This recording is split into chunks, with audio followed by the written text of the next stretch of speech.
Bonjour, bonjour. Alors il faut savoir que je me suis embrouillé avec Thierry Ardisson 3 fois. Mais bon, alors la première, c'était un truc tout simple. Il y a eu une période où je déposais des marques, un peu comme lui il faisait. Et donc j'étais allé à l'INPI qui se trouvait à l'époque place Clichy. Et j'avais déposé la marque Que sont-ils devenus. Bon, j'arrive, je dépose, on m'a dit oh là là, vous êtes trompé, il faut revenir. Bon. Et quand je suis revenu, Ardisson avait déposé la marque. Donc j'avais appelé, bon je ne l'ai pas eu, hein, j'avais eu la secrétaire, mais j'avais dit, allez, ouais, bon passons. Bon, c'était juste, bon il savait même pas que j'avais déposé ce truc-là, et puis il faut savoir que sont-ils devenus. Il en a fait une émission, je crois qu'il était dans un parking, ça n'a jamais marché, mais bon c'est pas grave. Deuxième truc, alors là c'était beaucoup plus rigolo, pour celles et ceux qui me suivent depuis longtemps, comme vous le savez peut-être, j'avais un site de t-shirt, et donc je l'avais contacté parce que je voulais faire le fameux t-shirt, est-ce que Sucé s'est trompé? Et donc, bon, j'avais envoyé un mail et il m'avait répondu non, non, je n'accepte pas, etc. Et moi, par provocation, j'avais fait un petit montage où on voyait une personne en train de faire une gâterie sur un t-shirt.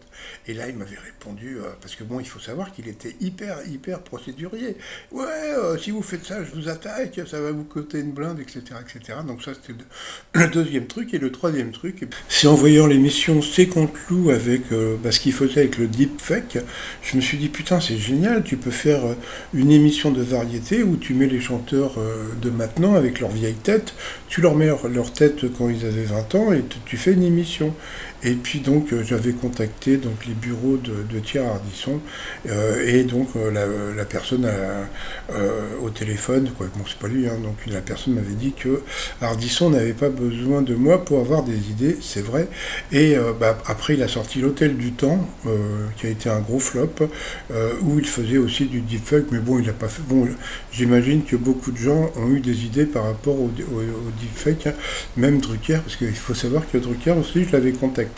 Mais bon, en fin de compte, moi je me suis aperçu d'un truc, c'est-à-dire qu'à la base, moi j'ai toujours voulu faire des programmes pour la télévision, mais t'as qu'à faire, il faut faire comme Bafi, hein. Si t'as une idée, bah, tu la fais maintenant sur YouTube. Bon, t'as moins de moyens, donc il faut commencer petit, puis il faut être patient. Allez, à plus.